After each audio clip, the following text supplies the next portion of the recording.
안녕하십니까. 이병기 목사입니다. 지금부터 성주 산중교회 4월 두 번째 주일 온라인 예배 말씀 부분만 편집해서 방송하겠습니다. 오늘 말씀 나눌 제목은 욥기를 통해서 우리에게 주시는 지혜입니다.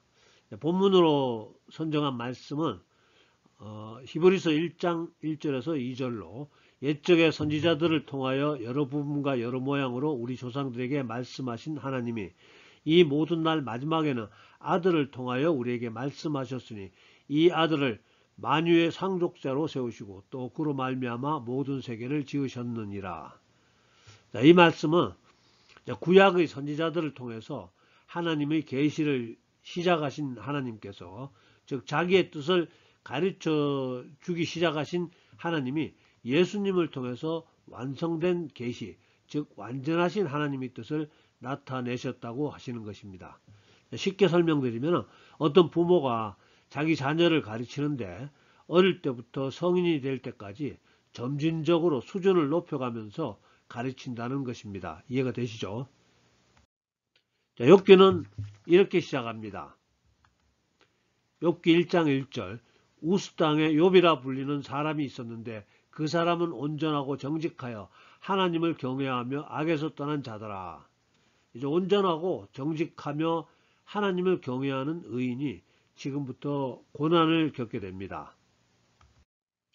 어느 날 밭갈던 종들 중에 하나가 달려와서 강도떼가 나타나서 다른 종들을 죽이고 밭갈던 소와 나귀를 훔쳐갔다고 보고하는데요. 그 보고가 끝나기도 전에 양을 치던 종들 중에 하나가 달려와서 하늘에서 불이 떨어져 양들과 종들을 다 불사르고 자기만 살았다고 보고를 합니다. 근데 아직 보고가 끝나기도 전에 낙타치던 종들 중에 하나가 달려와서 강도떼가 나타나서 다른 종들을 다 죽이고 낙타떼를 훔쳐갔다고 보고를 합니다. 보고가 끝나기도 전에 큰아들 집에 종이 달려와서 큰아들 집에서 욥의 자녀 10남매가 잔치하다가 집이 무너져 다 죽고 자기만 살아왔다고 보고를 하게 됩니다. 그 참혹한 보고를 다 듣고 욥기 1장 20절에서 21절로 욥이 일어나 겉옷을 찢고 머리털을 밀고 땅에 엎드려 예배하며 이르되 내가 모태에서 알몸으로 나와 싸운즉 또한 알몸이 그리로 돌아가올지라 주신 이도 여호와시오 거두신 이도 여호와시오니 여호와의 이름이 찬송을 받으실지니이다 하고, 아마 이 세상에서 이런 극심한 재난을 당하고 이렇게 반응할 수 있는 사람은 없을 겁니다. 욥은 우리가 흉내낼 수 없는 의인 중에 진짜 의인입니다. 그런데 사실 욥에게 이런 재난이 닥친 이유를 욥기를 읽는 독자들, 즉 우리들은 이미 알고 있었습니다. 물론 욥은 전혀 모르죠. 욥에게 재난이 닥치기 전에 하늘에서는 하나님을 모시고 하늘의 어전회의가 열립니다. 그때 하나님은 회의에 참가한 신하들에게 욥이라는 사람의 의로움에 대해서 칭찬을 하는데요. 그러자 사탄의 반론입니다. 욥기 1장 9절에서 10절로 사탄이 여호와께 대답하여 이르되 욥이 어찌 까닭없이 여호와를 하나님을 경외하리이까 주께서 그와 그의 집과 그의 모든 소유물을 울타리로 두르심 때문이 아니니까 주께서 그의 손으로 하는 바를 복되게 하사 그의 소유물이 땅에 넘치게 하셨음이니이다. 욥이 의로운 이유는 하나님의 은혜와 축복과 사랑이 욥의 집안에 가득하기 때문 아닙니까? 하나님께서 한번 지금까지 주신 축복을 거두어 보십시오. 아마 당장 주님을 욕할 겁니다. 하나님께서는 그래? 그럼 내가 한번 테스트 해보거라.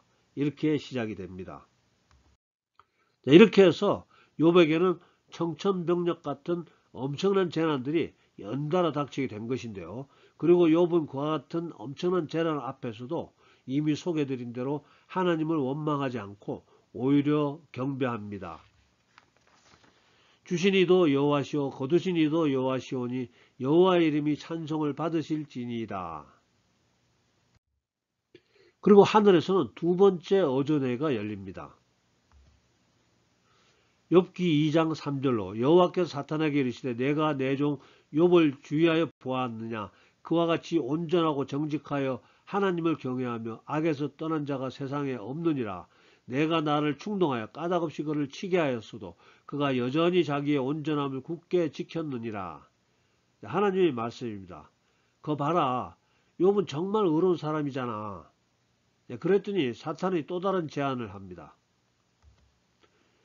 욥기 2장 5절로 이제 주의 손을 펴서 그의 뼈와 살을 치소서 그리하시면 틀림없이 주를 향하여 욕하지 않겠나이까. 이렇게 해서 또다시 더 심한 재난이 욥에게 닥치게 됩니다. 갑자기 욥은 발바닥부터 머리 정수리까지 심한 종기가 납니다. 몹시 가볍고 괴로운 욥은 욥기 2장 8절에서 9절로 욥이 그 재 가운데 앉아서 질그릇 조각을 가져다가 몸을 긁고 있더니 그의 아내가 그에게 이르되 당신이 그래도 자기의 온전함을 굳게 지키느냐 하나님을 욕하고 죽으라. 아마 사탄이 욥의 아내의 입술을 통해서 자기의 뜻을 욥에게 전하는 것 같습니다. 그래 차라리 좀 정직하게 하나님 원망하고 죽어라. 욥의 반응입니다. 야 이 사람아, 욥기 2장 10절 후반부 우리가 하나님께 복을 받았은즉 화도 받지 아니하겠느냐 하고 이 모든 일에 욥이 입술로 범죄하지 아니하니라. 이렇게 해서 욥은 계속해서 자기의 의로움을 하늘 세계에 나타냅니다. 그러자 지상에서는 욥의 친구 세 사람이 욥에게 닥친 재앙에 대한 소문을 듣고 욥을 위문하러 옵니다. 그들은 욥을 만나자마자 욥기 2장 12절 후반부부터 13절까지 소리질러 울며 각각 자기의 겉옷을 찢고 하늘을 향하여 티끌을 날려 자기 머리에 뿌리고 밤낮 7일 동안 그와 함께 땅에 앉았으나 욥의 고통이 심함을 보므로 그에게 한마디도 말하는 자가 없었더라. 자, 친구들은 말없이 일주일간이나 욥과 함께 슬픔을 같이 합니다. 정말 좋은 사람들이네요. 그리고 드디어 욥의 신세 한탄으로 이제 논쟁이 시작됩니다. 욥기 3장 1절 그 후에 욥이 입을 열어 자기의 생일을 저주하니라. 내가 이 땅에 태어나지 않았더라면 좋았을 것을. 내가 태어나던 날에 차라리 죽었었더라면. 이런 식으로 욥기 3장 전체에 걸쳐서 한탄을 내뱉습니다. 그리고 욥기 4장부터 욥과 세 친구가 고난에 대한 논쟁을 하나씩 진행하게 됩니다. 한 친구가 이렇게 욥에게 말하기 시작합니다. 욥기 4장 7절로 죄 없이 망한 자가 누구인가 정직한 자의 끊어짐이 어디 있는가 즉 인과응보, 사필 규정, 또 뿌린 대로 거둔다는 인생의 기본 법칙을 욥에게 상기시켜 줍니다. 그러면서 자네에게 분명히 무슨 잘못이 있을 거다. 욥기 5장 17절로 볼지어다 하나님께 징계받는 자에게는 복이 있나니 그런즉 너는 전능자의 징계를 없인 여기지 말지니라. 너에게 임한 재앙은 분명히 너의 죄악 때문이다. 하나님은 공의로우신 분이다. 이유 없이 이러시는 거 아니다. 그러니까 하나님께 회개하고 용서를 구해라. 그러면 아마 하나님은 회복시켜 주실 거다. 우리가 보통 많이 듣는 설교입니다. 욥의 말입니다. 그런 거는 나도 안다. 그러나 나는 아무리 생각해도 내가 뭘 잘못했는지 모르겠다. 친구들아, 나 너무 힘들다. 차라리 나 죽고 싶다. 욥기 7장 16절로 내가 생명을 싫어하고 주님께 이야기합니다. 주님, 내가 생명을 싫어하고 영원히 살기를 원하지 아니하오니 나를 놓으소서 내 날은 헛것이니이다. 자, 이런 식으로 욥의 친구들은 욥이 회개하고 하나님께 용서를 구하기를 권면하고 욥은 하나님께서 왜 이러시는지 정말 하나님의 뜻이 알고 싶어서 논쟁이 계속됩니다. 욥의 기도 중 하나입니다. 욥기 10장 2절에서 3절로 내가 하나님께 아뢰오노니 나를 정죄하지 마옵시고 무슨 까닭으로 나와 더불어 변론하시는지 내게 알게 하옵소서. 주께서 주의 손으로 지으신 것을 학대하시며 멸시하시고 악인의 꾀에 빛을 비추시기를 선히 여기시나이까. 주님, 도대체 왜 이러십니까? 절 이렇게 괴롭히시고도 부족해서 이 상황에서 친구들이 저런 뻔한 설교를 들어야 합니까? 욥기 19장 21절에서 22절로 나 친구야, 너희는 나를 불쌍히 여겨다오. 나를 불쌍히 여겨다오. 하나님의 손이 나를 치셨구나. 너희가 어찌하여 하나님처럼 나를 박해하느냐? 내 살로도 부족하냐? 친구들아, 날 좀 불쌍히 여겨주면 안 되겠냐? 이제는 내게 임한 재앙보다 너희들 때문에 더 괴롭다. 이렇게 이야기하고 있습니다. 여호와 세 친구의 논쟁은 참 지루하게 이어지는데요. 그때 음원의 한 사람이 또 더 등장하는데요. 엘리후라는 사람입니다. 욥기 32장 2절에서 3절로 람 족속 부스 사람 바라겔의 아들 엘리후가 화를 내니 그가 욥에게 화를 내면 욥이 하나님보다 자기가 의롭다 하며 또 세 친구에게 화를 내면 그들이 능히 대답하지 못하면서도 욥을 정죄합니다. 보통 사람들은 욥처럼 자기가 자기 스스로를 의롭게 여기는 사람을 보면은 싫어합니다. 그러니까 늦게 대화에 끼어든 엘리후라는 사람도 욥이 아무 잘못도 없다는 바람에 화가 나고요. 또 친구들에게는 욥이 무엇을 잘못했는지 정확하게 알지도 못하면서 무조건 회개하라고 하니까 또 화를 냅니다. 엘리후의 말도 그럴듯하지만 그도 역시 욥기의 저자가 우리 독자들에게만 은밀히 알려준 천상회의의 비밀은 알지 못합니다. 즉 핵심은 놓치고 있습니다. 그저 요즘 유명한 설교가들의 일반적인 설교에서 벗어나지 못하고 있습니다. 욥기 4장에서 시작된 논쟁은 37장까지 지루하게 계속되는데요. 그리고 드디어 38장에 이르러서 하나님의 응답이 임하십니다. 욥기 38장 1절 3절로 그때 여호와께서 폭풍우 가운데에서 욥에게 말씀하여 이르시되 무지한 말로 생각을 어둡게 하는 자가 누구냐? 너는 대장부처럼 허리를 묶고 내가 내게 묻는 것을 대답할지니라. 자, 그리고 하나님의 질문이 시작됩니다. 너 내가 천지 창조할 때 어디 있었느냐? 너 혹시 지표면 모든 땅의 면적이 얼마나 되는지 아느냐? 너는 혹시 겨울에 내리는 눈이 어디 있다가 내려오는지 아느냐? 너 우박 창고는 본 적 있느냐? 너 사자의 먹이는 누가 준비해 뒀느냐? 너 독수리가 높은 곳에 둥지를 만드는 이유는 아냐? 욥기 41장 1절에서 2절로 내가 낚시로 리오야단 공룡의 한 종류로 추정됩니다. 리오야단을 끌어낼 수 있겠느냐? 녹군으로 그 혀를 맬 수 있겠느냐? 너는 밧줄로 그 코를 꿰 수 있겠느냐? 갈고리로 그 아가미를 꿰 수 있겠느냐? 이런 질문을 38장에서 41장까지 욥에게 질문하십니다. 하나님께서는 우리의 질문에 대답해 주시는 대신에 오히려 우리의 무지함을 일깨워 주시는 것 같습니다. 지금 시대 같으면 아마 이런 질문 같아요. 내가 상대성 원리 아느냐? 나한테 한번 설명 한번 해봐라. 이렇게 하셨을지도 모르겠습니다.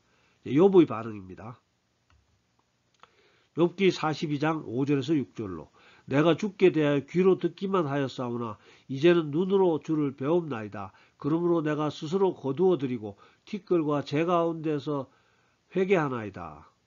아무것도 모르는 제가 감히 주님께 질문했던 거 정말 부끄럽고 회개합니다. 주님은 전지전능하시고 온 우주를 통치하고 계심을 제가 인정합니다. 이런 뜻이겠습니다. 자, 그리고 하나님은 지금까지 욥과 논쟁했던 욥의 친구 중 한 명에게 욥기 42장 7절로 내가 너와 내 두 친구에게 노하나니 이는 너희가 나를 가리켜 말한 것이 내 종 욥의 말같이 옳지 못함이니라.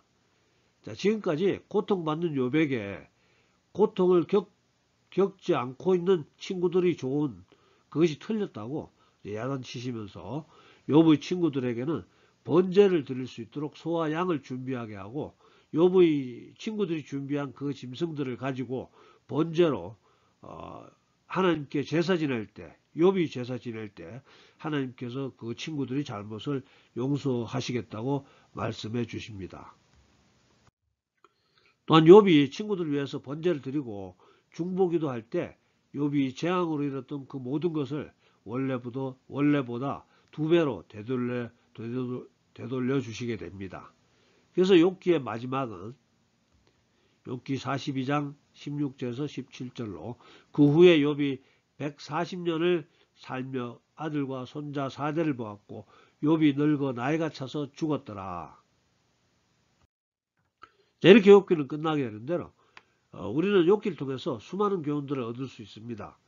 그 중에서 오늘 저는 한 가지 교훈에 대해서만 소개를 할까 합니다. 한 가지 교훈은 우리 인간은 영적인 세계에서 일어나는 일들에 대해서 너무 모른다는 것이죠.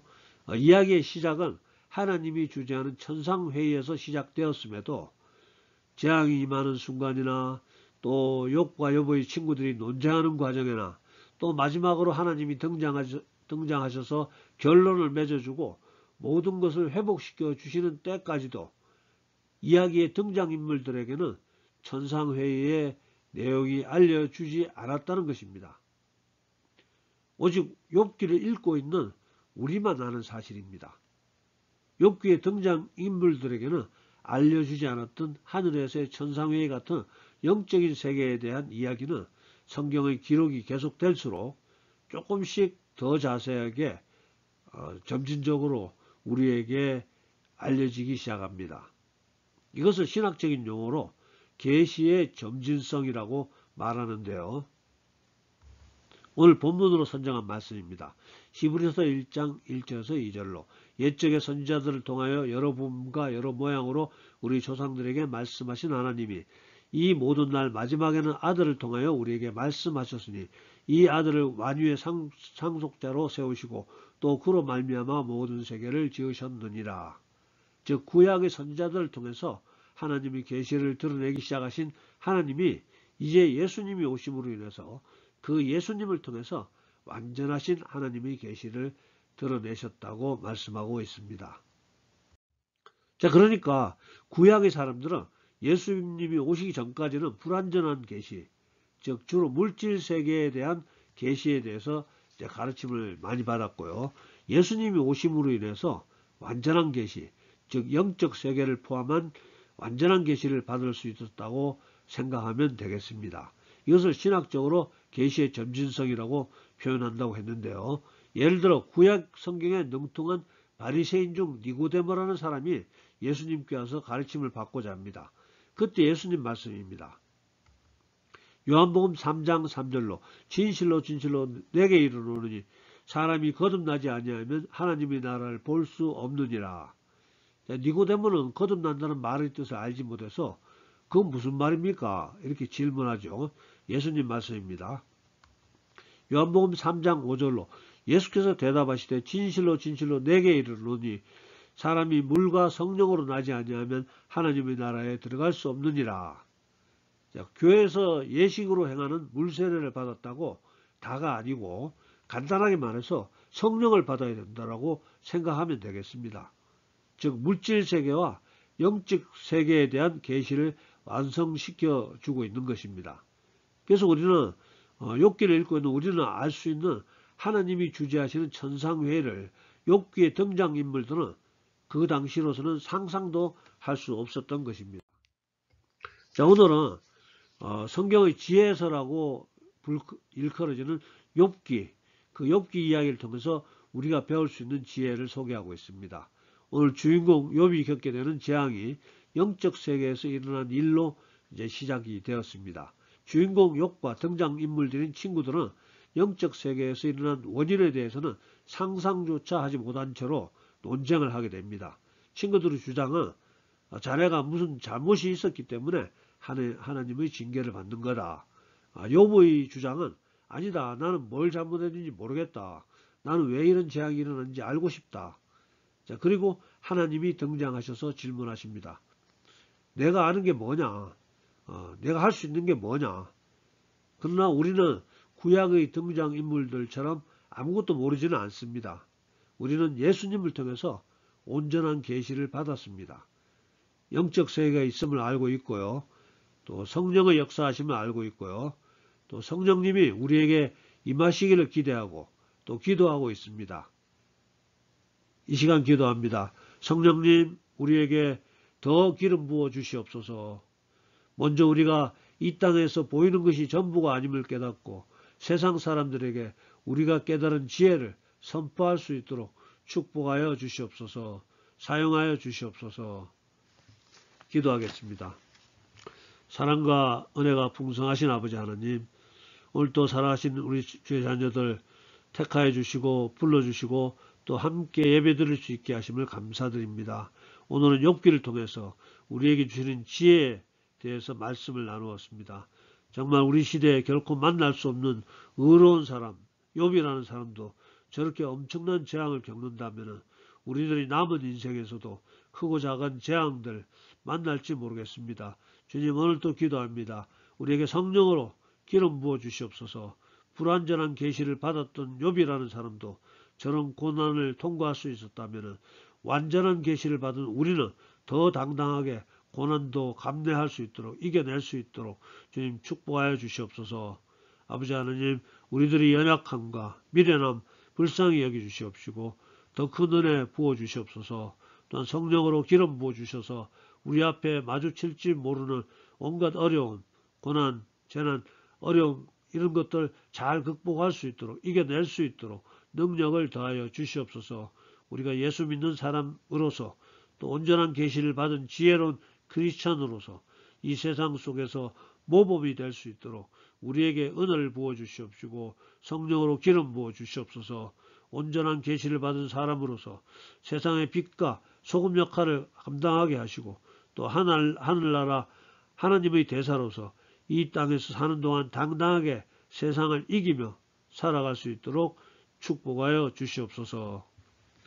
지금은 우리 구주 예수님의 은혜와 아버지 하나님의 극진하신 사랑과 성령님의 감동, 감화, 교통하심이 오늘 예배에 참석한 우리 모두에게 또 우리들의 가정과 일터와 섬기는 교회에 지금부터 영원토록 함께하여 주시옵기를 간절히 축원하옵나이다. 아멘. 예, 감사합니다. 할렐루야. 다음 주에 뵙겠습니다.